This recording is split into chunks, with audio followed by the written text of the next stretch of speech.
When you picture a terrible father, you probably picture someone who doesn't love his children enough. But what about a father who loves his children too much? We've all seen it, haven't we? Maybe even in our own lives.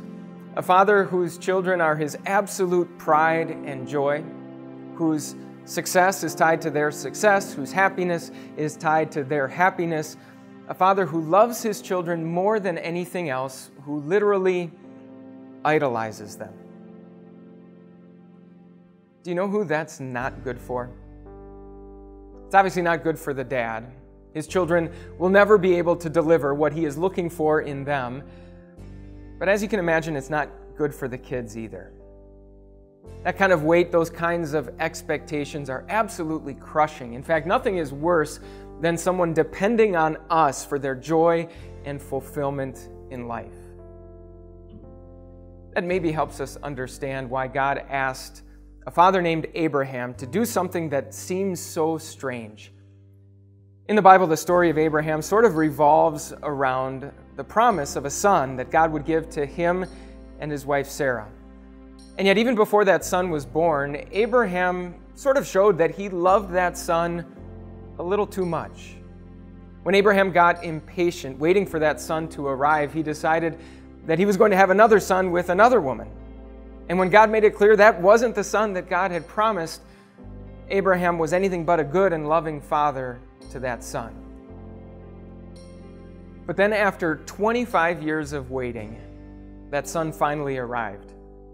You can imagine how Abraham might have been tempted not just to love his son Isaac, but to love him too much. And so God asked Abraham to give his son up, to offer him as a sacrifice to God, to demonstrate that as much as he loved his son, he loved God even more. And this time, Abraham passed the test. Rather than loving his son more than anything else, Abraham trusted that God was going to provide, that somehow God was going to figure this out, not just for Abraham, but also for Isaac. As fathers, we naturally think of it as part of our job to provide for our children what they need. But very often we can mistakenly look to them to provide us with what we need. Maybe by the time we enter into fatherhood, life hasn't exactly shaped up to what we hoped it would be.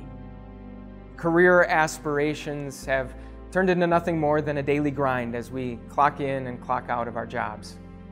The thrill and the romance of dating life has sort of lost its luster in marriage.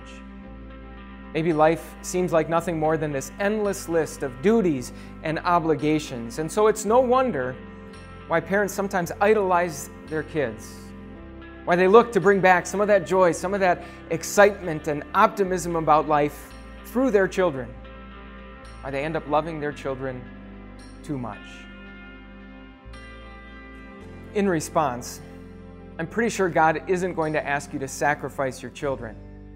But in a very real way, God does ask us to give our children up, to turn away from them as the source of all that we need, including our joy and fulfillment in life, to turn to Him for those things instead.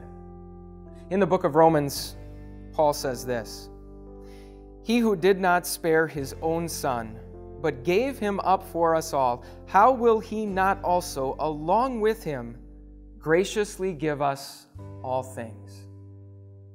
The very same God who loved us so much that He did in fact give up His Son promises to provide us with all that we need, including the joy and fulfillment that we so desperately crave. Rather than our kids needing parents who love them more than anything, our kids need fathers who are full of faith, fathers who look for everything that they need, not in them, but in God. Are you looking for guidance from God's Word?